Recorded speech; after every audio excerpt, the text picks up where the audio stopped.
नमस्कार, हम हैं आपके होस्ट दोस्त रुद्रा अभी सिंह। स्वागत है आप सबों का। आप देख रहे हैं रिहास। दर्शक मित्रों, आज हम एक और हीलिंग मोडालिटी के ऊपर बात करेंगे, एंजल ब्लेसिंग्स, एंजल थेरेपी। सबसे पहले समझते हैं रेकी और एंजल थेरेपी में क्या डिफरेंस है। कुछ साधकों का कहना था कि रेकी के बाद हम क्या कर सकते हैं, क्या रेकी से फास्टेस्ट काम करता है या क्या सिम्टम है। समझिएगा मूल अर्थ को, मूल तत्व को। दर्शक मित्रों, रेकी कोई मोडालिटी नहीं। रेकी स्पर्श चिकित्सा जो है वो ऊर्जाओं का, बहाव का, स्पिरिचुअलिटी का, अध्यात्म का, ऊर्जा साधना का, योग साधना का आधार है, जिसमें आप सीखते हैं, समझते हैं, ऊर्जा चैनल को समझते हैं, ऊर्जा के साथ प्लेइंग करना सीखते हैं, अपने सप्त चक्र को समझते हैं, कैसे उन चक्रों को क्लीन कर सकते हैं, अपने आभा मंडल को कैसे शुद्ध कर सकते हैं और अपनी ऊर्जा कैसे बढ़ा सकते हैं। फलस्वरूप आप कैसे अपने अंदर, आपके अंदर जो सेल वोल्टेज है, आपकी मूल एनर्जी है, आपकी जो प्राण ऊर्जा है, कैसे उसको संतुलित रखते हुए उसको आप अपग्रेड कर सकते हैं। रेकी हीलिंग का यही सार है। जैसे कि कहा जाता है कि रेकी में जो स्पर्श चिकित्सा है, स्पर्श चिकित्सा के माध्यम से हम जीवन के हर एस्पेक्ट को हील कर सकते हैं, हर एस्पेक्ट में सुधार ला सकते हैं। शारीरिक, मानसिक, आध्यात्मिक, रिलेशनशिप इत्यादि। क्या करते हैं हम? प्राकृतिक से ऊर्जा लेते हैं, यूनिवर्स से ऊर्जा लेते हैं, अपने ऊर्जा चक्रों के द्वारा उसको पासिंग कराते हैं और अपने हाथ के द्वारा एनर्जी को फ्लो कराते हैं। That's it. लेकिन रेकी प्रैक्टिस में इस बात का आपको ध्यान रखना पड़ेगा, इसमें आपको लगातार कंसिस्टेंसी के साथ आपको लगातार हीलिंग करनी पड़ेगी, लगातार आपको प्रयोग करना होगा, लगातार आपको अभ्यास करना होगा। तभी आपको उसका रिजल्ट, उसका बेनिफिट आपको देखने को मिलेगा।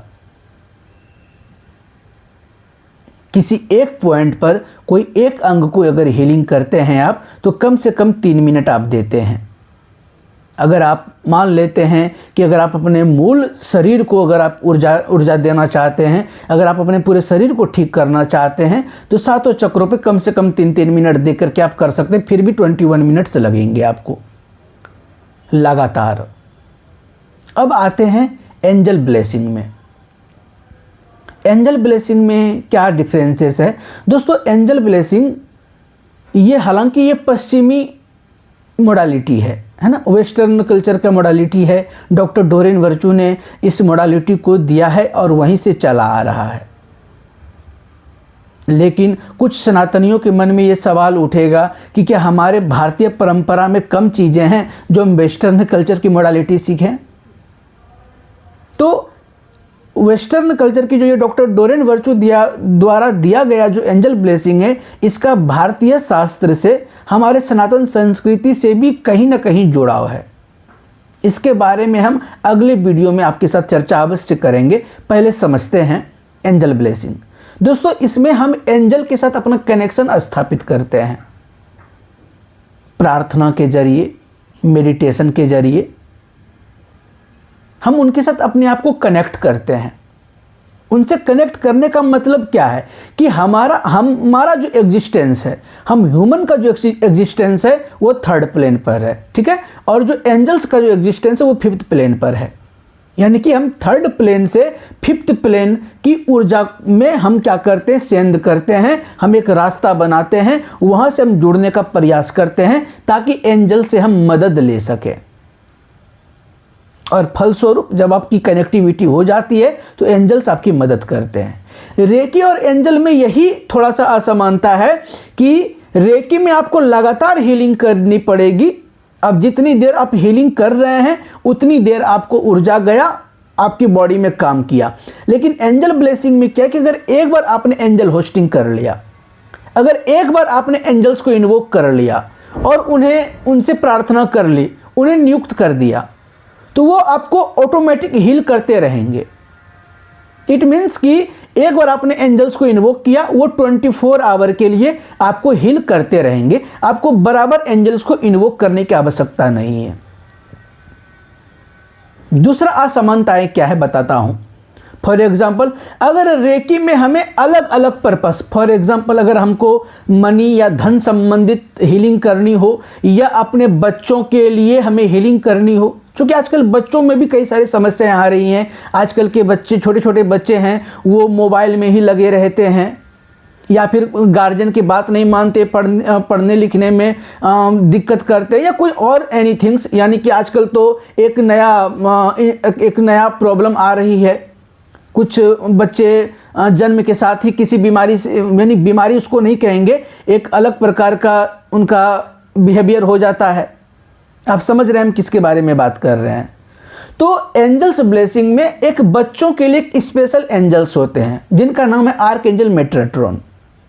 हालांकि ये डॉक्टर डोरेन वर्चू द्वारा दिया गया जो 15 आर्क एंजल हैं, उनके बारे में हम अभी व्याख्यान कर रहे हैं। हम अगले वीडियो में भारतीय परंपरा और वेस्टर्न कल्चर की इस मॉडलिटी दोनों के बीच क्या समानताएं, क्या असमानताएं हैं, क्या कनेक्शन है, वो हम बात करेंगे। अभी हम बात कर रहे हैं इसके बारे में। तो हमने क्या कहा कि बच्चों को अगर आपको हील करनी है, बच्चों को ठीक करनी है, तो आपने आर्क एंजल्स मेट्रोट्रॉन को इन्वोक किया, उनकी होस्टिंग की, उन्हें नियुक्त किया, आपके बच्चे हील होते चले गए।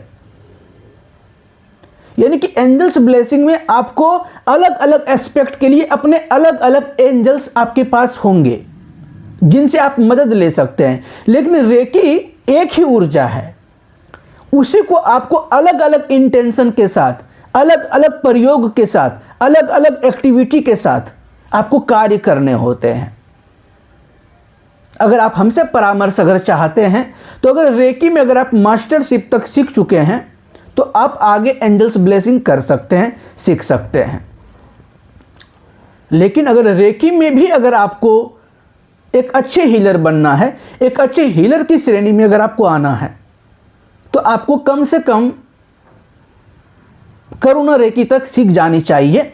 करुणा रेकी सीखने के बाद आप एंजल्स ब्लेसिंग में आ सकते हैं, एंजल ब्लेसिंग कर सकते हैं। हालांकि यह जरूरी नहीं कि एंजल्स कोर्स करने के लिए आपके पास आपको रेकी सीखना, आप सीखे हुए होने चाहिए, यह जरूरी नहीं है। रेकी पहले सीखने के लिए हम इसलिए रिकमेंड करते हैं क्योंकि आपको पता होनी चाहिए ऊर्जा, चक्रा, प्रेयर, हीलिंग, अलग अलग चीजें आपको पता होनी चाहिए, जिससे कि आप अपना कनेक्शन को स्थापित कर पाएंगे। इसलिए एंजल्स के पहले आपको रेकी कम से कम आनी चाहिए।